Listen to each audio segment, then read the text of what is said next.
თავი მე-12. შეიკრიბნენ ეფრემელები, გადავიდნენ საფუნში და უთხრეს იფთახს. რატომ წახვედი ყამონიანებთან საუბრად და ჩვენ არ დაგვიძახე? სახლკარიანად გადაგბუგავთ, უთხრა მათ იფთახმა. მაგარი მტრობა ქონდა ყამონიანებთან მე და ჩემს ხალხს. გიძახდით, მაგრამ არ მიხსენით მათი ხელიდან. როცა ვნახე, არავინ დამიხსნიდა. თავი გამოვიმეტე, წავედი ყამონიანებზე და ღმერთმა ხელში ჩამიგდო ისინი. ახლა რისთვის მეჩხუბებით?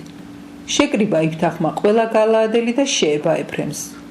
დაამარცხეს გალაადელებმა ეფრემი, რადგან ამბობდნენ, თქვენ ეფრემიდან ხართო გადმოხვეწილნი.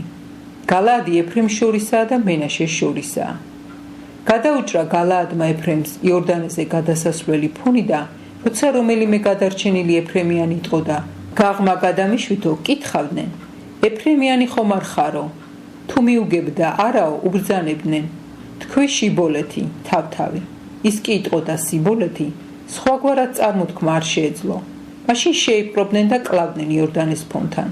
42,000 ეფრემიანი დაეცა იმჟამად.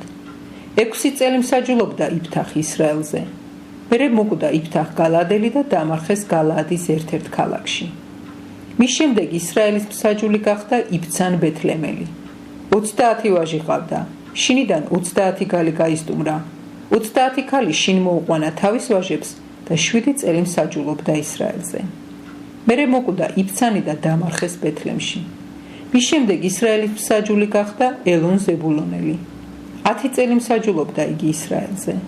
მერე მოკვდა ელონ ზებულონელი და დამარხეს აიალონში ზებულონის მხარეში. მას შემდეგ ისრაელის მსაჯული გახდა ყაბდონი, ჰილელის ძე პირყათონელი. 40 ვაჟი და 30 შვილიშვილი ყავდა. 70 ახალგაზრდა სახედარზე ამხედრებული და 8 წელი მსაჯულობდა ისრაელზე. მერე მოკვდა ყაბდონ ჰილელის ძე პირყათონელი და დამარხეს პირყათონში, ეფრემის მხარეში, ყამალეკის მთაში.